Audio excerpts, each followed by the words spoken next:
What's the word, y'all? It's y'all boy LucasColyEnt, man. I'm back with a whole nother video. Lil Jeff and the dark truth behind Lil Jeff's first murders. Damn.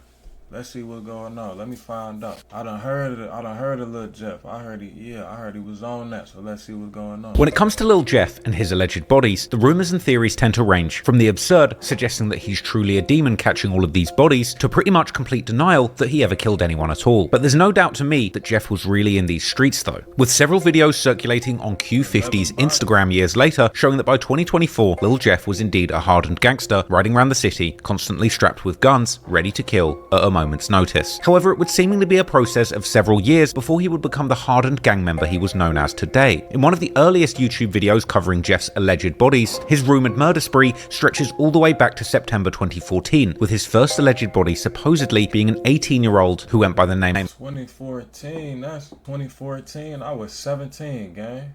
I graduated in 2015, so damn, that's wild as hell.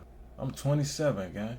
Kamal Burton, who was allegedly affiliated with the A-Tray mob. Although the murder itself would take place in the far south side in the Altgeld Gardens community, at the time, Jeff would have barely been a 12-year-old boy, seemingly gifted in basketball. He would have been spending most of his days training for a career in the... Yeah, if he caught that body at 12 years old, that's crazy. That boy was bloodthirsty. You hear me? Bloodthirsty. You hear me? 12 years old. I done heard of little Chicago niggas getting like catching bodies at like 14. I done heard of little niggas catching bodies at 13, 14, 15, 16, 12. I ain't heard I mean 13 ain't far from 12, but I'm just saying like 12, you feel me?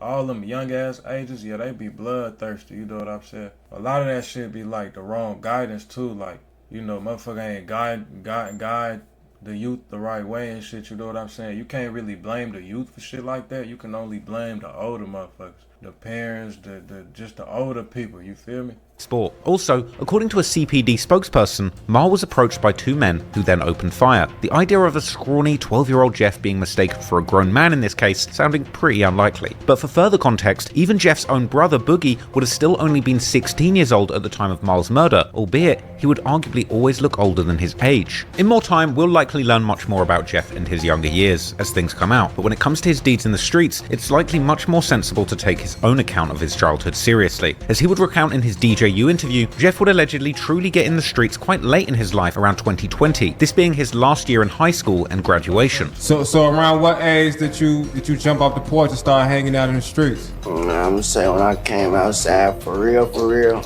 I was like 18 type. Okay. I just turned like 18. However, this certainly doesn't mean that Jeff's childhood... At 18, you get to doing all types of shit if you ain't really like around your parents and shit. When I was 18, I wasn't around my parents, you feel me? I had left to a whole nother state when I turned 18, you feel me? I was on some shit like, as soon as I turned 18, I'm gone, like, I'm out this bitch, I'm finna what? Do all types of shit, you know?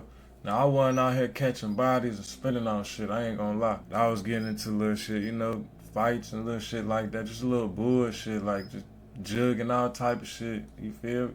All type of shit, just all the little shit little niggas do, you feel me? Scamming, all type of shit, bro. So, you feel me? 18 years old, you do a lot of shit, you know what I'm saying? That's when you kind of realize, like, I'm out here by myself, like, I'm out here, shit.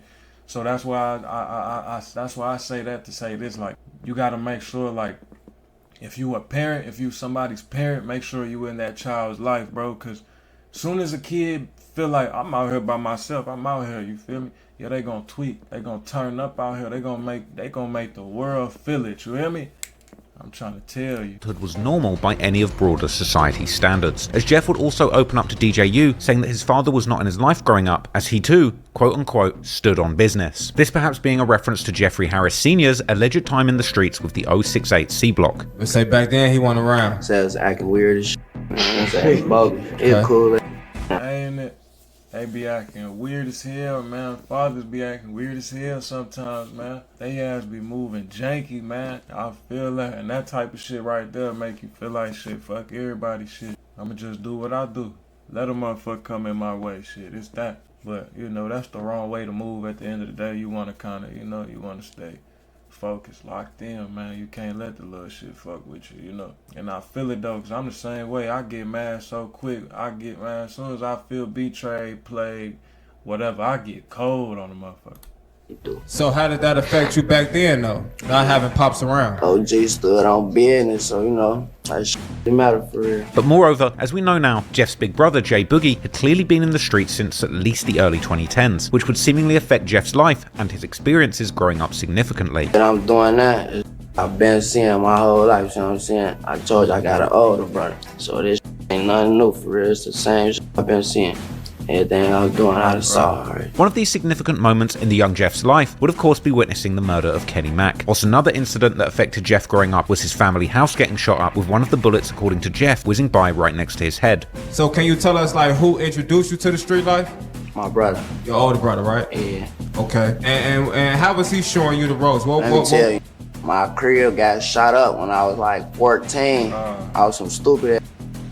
The bullet that flew like right past my face. They had shot the back and the front. Then they blew the car up and set that on fire. It was bust. I ain't gonna lie, it was going on. That almost. Hey, shit like that turn you up. I ain't gonna lie. Little shit little shit that make you remember shit from back then. You know, little shit that traumatize you. Get older, you think about it. That shit turn you into a little demon. You feel me?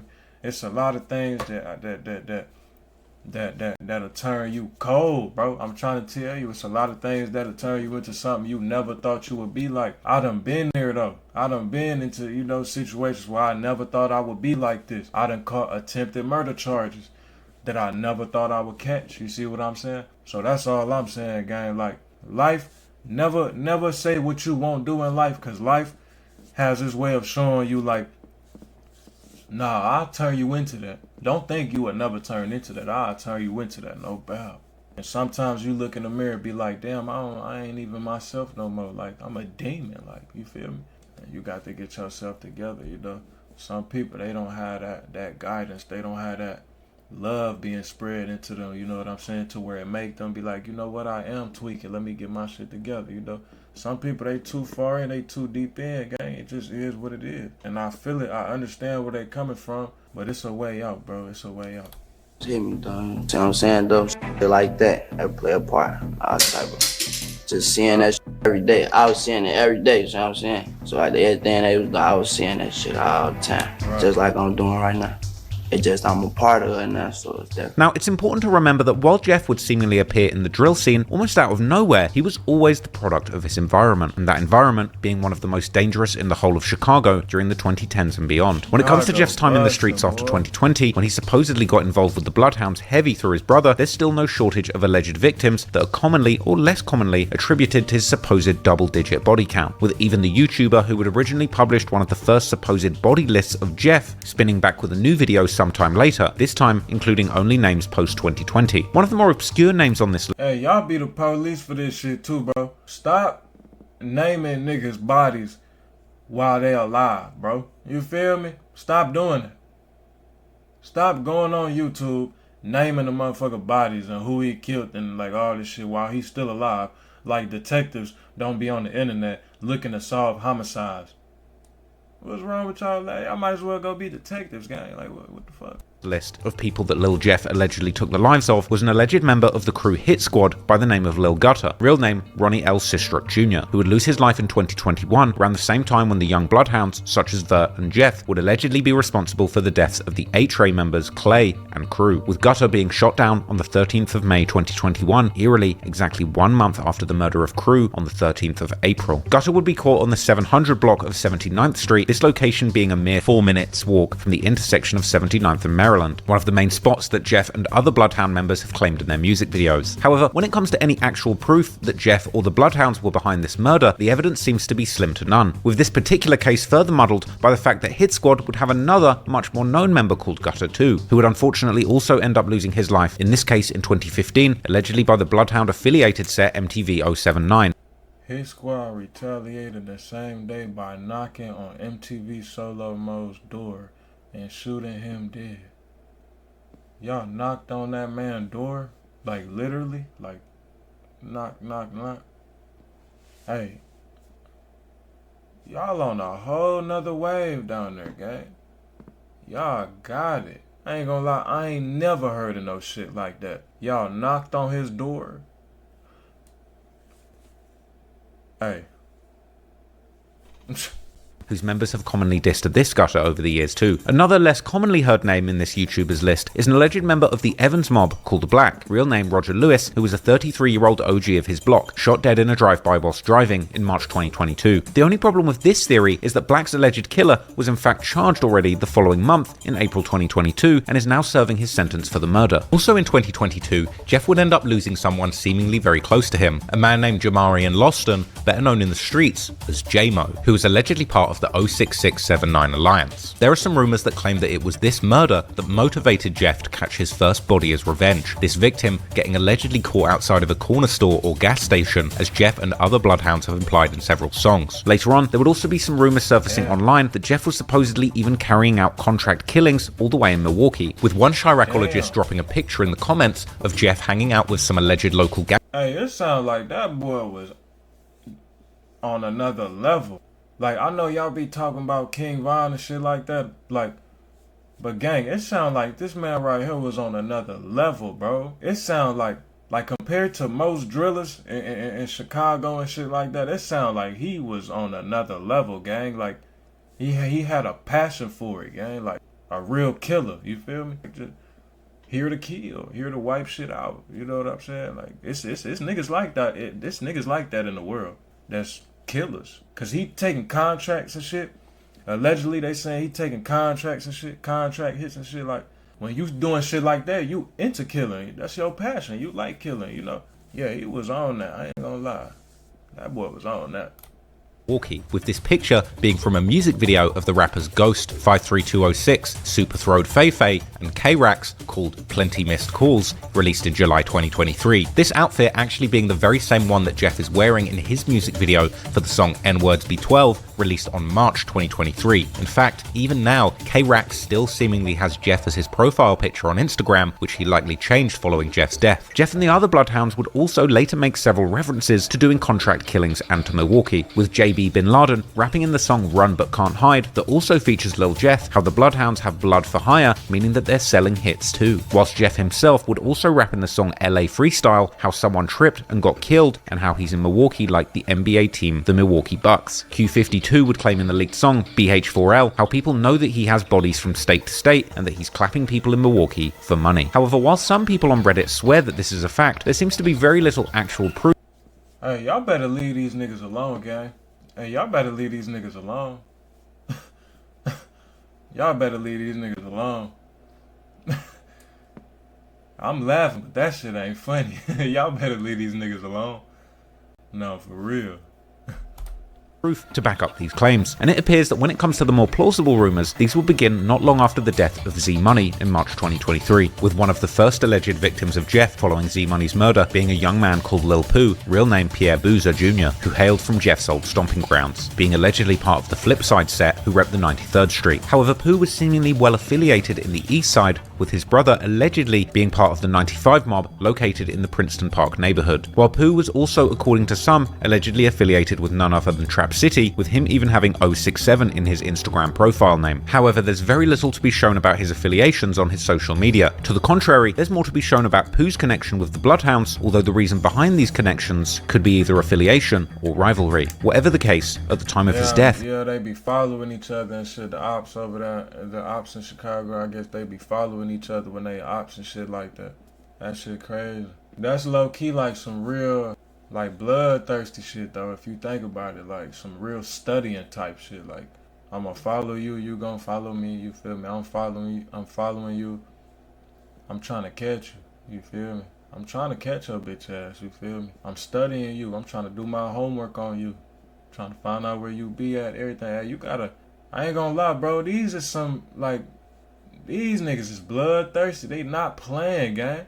Some of y'all be laughing at the shit like it's a game. They not playing, bro. Like, I wish the community, like, kind of changed type shit. Cause, like, this been going on for a long time. And you know what's fucked up, bro? They doing it for a reason. They doing it for their own reason, gang. And their own reason is they lost people, gang.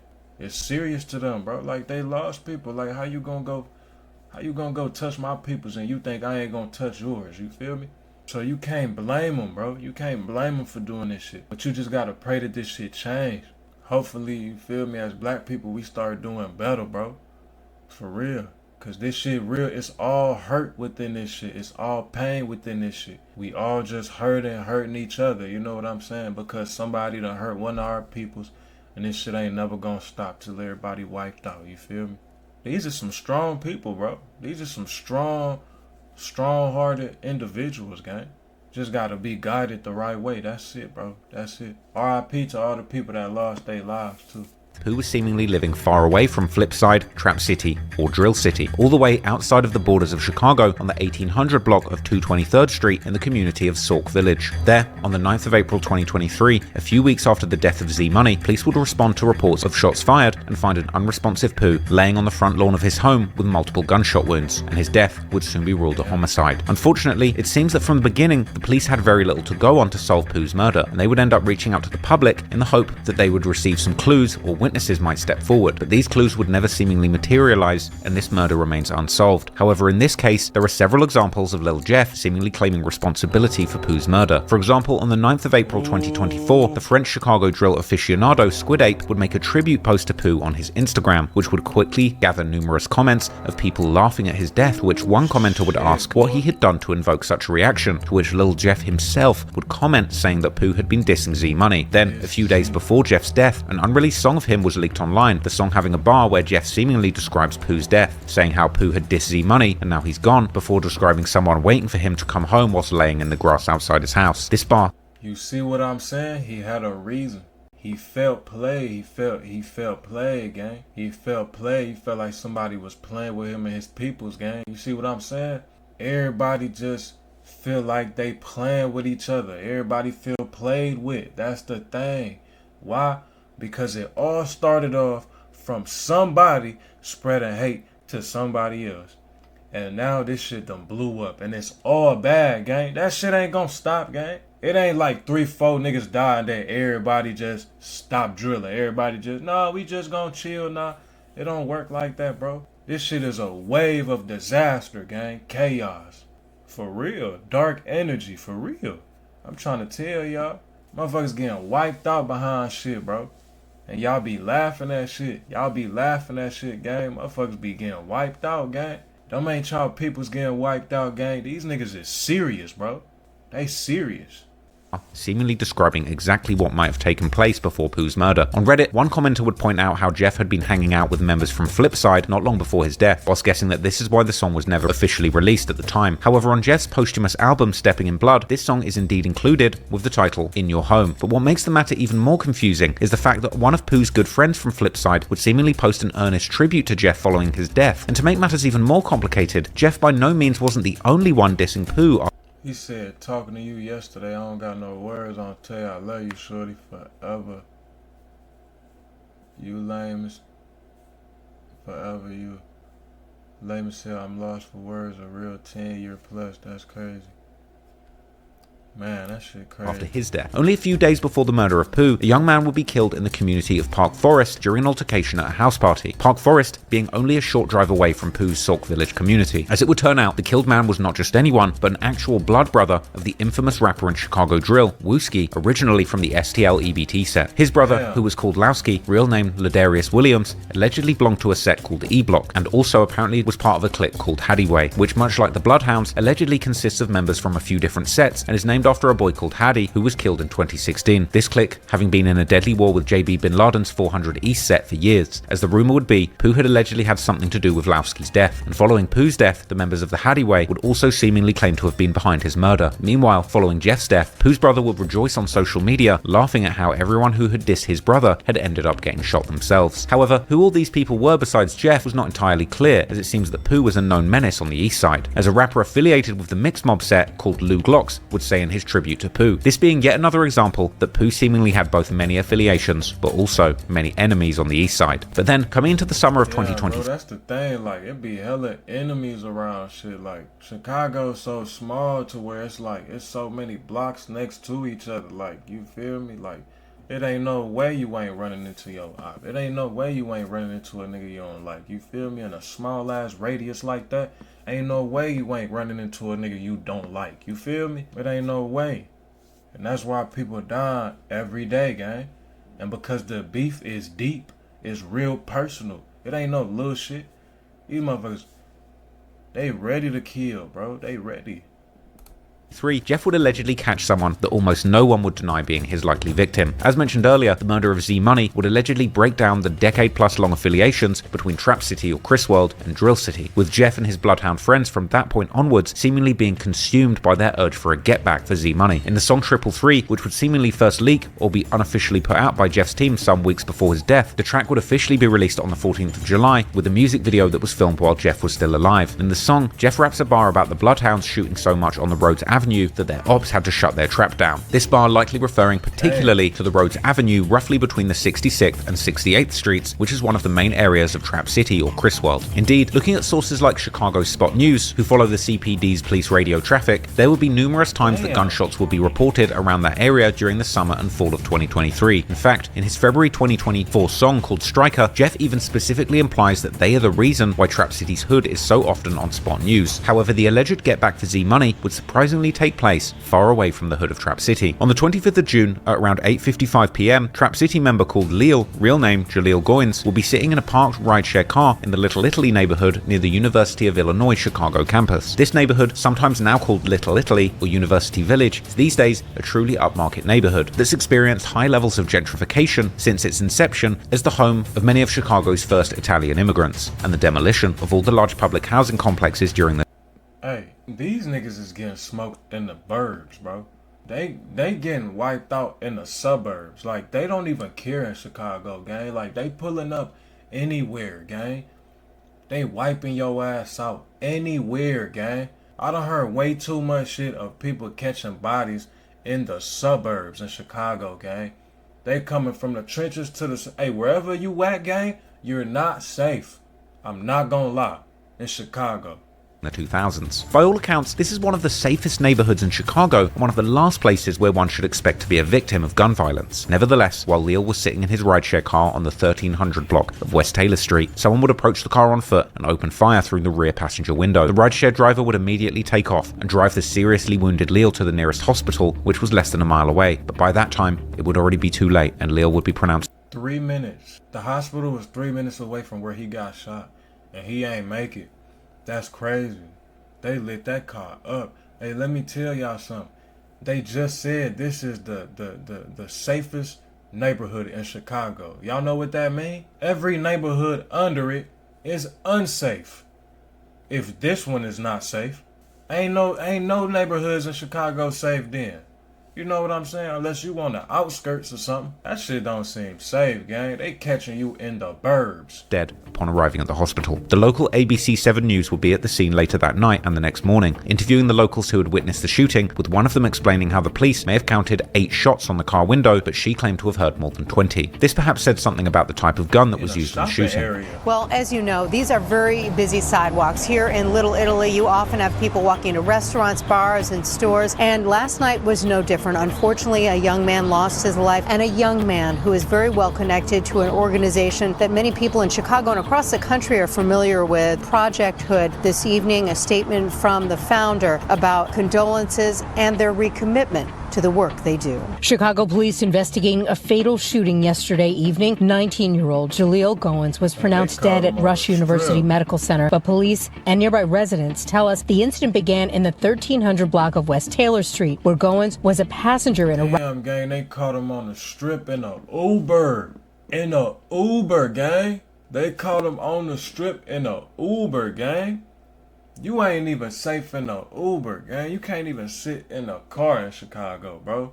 And I done heard that from a few Chicago niggas. You feel me? I know a few Chicago niggas. What they say? Don't ever sit in a car in Chicago. That's how you lack. Crazy, gang. Woo, boy.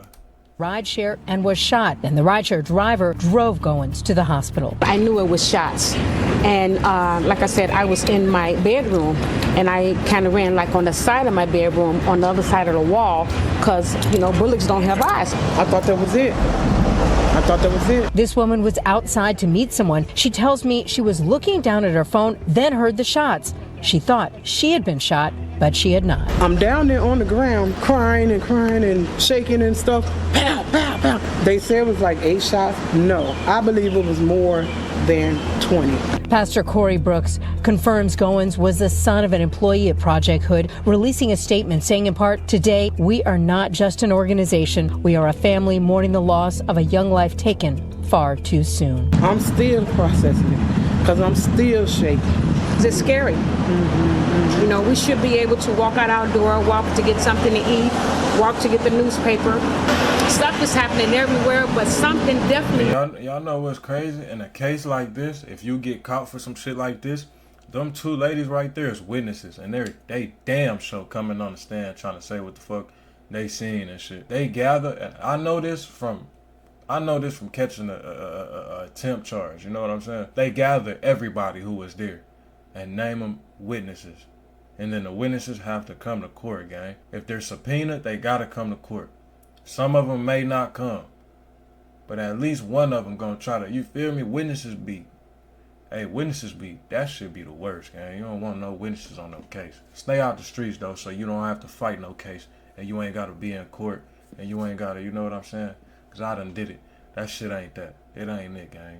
You don't do it. Lamar Piguet Royal Oak chronograph with Arabic numerals. Now, I'm not saying that this watch is definitely fake, but I did do a lot of digging and I couldn't find a single listing for an AP in two-tone with the same dial layout and the Arabic numerals like the one Jeff's wearing in this video. Like, I couldn't find one at all. It doesn't exist. But I did find very similar configurations to the watch that Jeff's wearing, going for around $50,000 to $70,000. Perhaps it's an AP that's been customized, or perhaps it's fake, as I did find a very similar looking fake one for less than $600. But anyway, after dropping the song Coffin, Jeff would take a few months long hiatus from dropping new music, but he would still remain active on social media. During one Instagram live from this period that's still available online, Jeff describes how they are the reason their ops are dead or in a wheelchair, before Q50 notices someone who appears to be from Trap City commenting on the live how Jeff and Q50 are sharing the same Marnie mask, to which Q50 reacts by beginning to clap his hands, while putting on a smile that can only be described as devious, giving Jeff a run for his money for the #1 Joker of Chirac. We the reason the other day in a wheelchair they got shot or they brought a man. Hey, who you talking about, boy? Hey. We was just talking on the phone. We was just cool. So who the fuck you talking about? The martial arts. They said we sharing a Marnie mask. So first grade we just had a mask that we, you know. That's the hat. What the fuck is that? That's a hat. It's just like this. The clapping of hands would eventually become somewhat of a trademark for Q50 when referring to killing ops or getting back for Z-Money. Y'all move out here. Everybody probably see y'all got the Z-Money tattoo on your face. It's probably real noticeable. You know that. You see that? Hey, that boy got a Drake slug. He got a 762 on his face. He got 762 tatted on his face. Hey, them boys ain't fucking playing, man. I'm just sitting over here just observing everything. Them boys weren't fucking playing, gang. They weren't playing. That boy got a 762 on his face. They both got Z-Money tatted on their face. Hey, they got a chip on their shoulder. Anybody in their way, out of here, I ain't gonna lie. That's what it seems like. They got a chip on their shoulder. Most definitely, they not playing. You could just tell, I ain't gonna lie, you could sense it, you feel me? You know when the motherfucker not playing, nigga ain't really gotta say too much, you could just feel it. Related. That's that get back for my man. That's that get back for my man. That's that get back for my man. Y'all basically let us know who that who we see y'all keep his name alive every chance y'all get. That's cuz. That's our cousin, folks. Me and folks cousin. You see photos heat up today. Real sandbox, baby.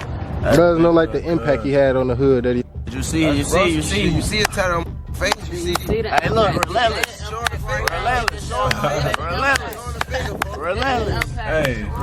Hey, his ass ain't playing on my mind. He said relentless. You see? Y'all see what I'm saying though? They doing it for a reason, bro. They cousin. They cousin, gang. They cousin, gang. You feel me? They not letting that shit slide. And that's what I'm saying, bro. In the community, we gotta spread love towards each other. Cause soon as a motherfucker spread hate, you play with the wrong people, not everybody dying, bro. And that's where this shit get bad at. And that's where motherfuckers get too deep in. and now they can't get out of it because they done did this, they done did that, they done did this. You know what I'm saying? Energy is real. So shit, you know, shout out to them young men. You know what I'm saying? R.I.P. to the fallen soldiers. R.I.P. to the ones who lost their life. Long live Lil Jeff. You know what I'm saying? R.I.P. Lil Jeff.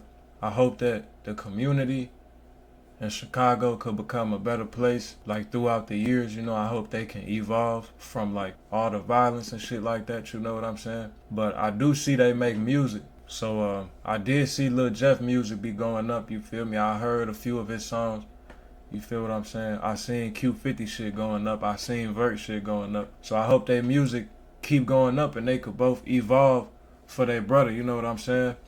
And come up like that, you know what I'm saying? And so they could move away and not on no scary shit, you know what I'm saying? But just get away from bad things and get close to good things, you know what I'm saying? And hopefully their music could do that, you know what I'm saying? Y'all go check out their music though. Yeah, I just had wanted to stop by and react to this video, you know, because I know I had a few people telling me, you know, they want me to react to Lil Jeff and shit like that. So, you know, I just came on here and reacted, you know.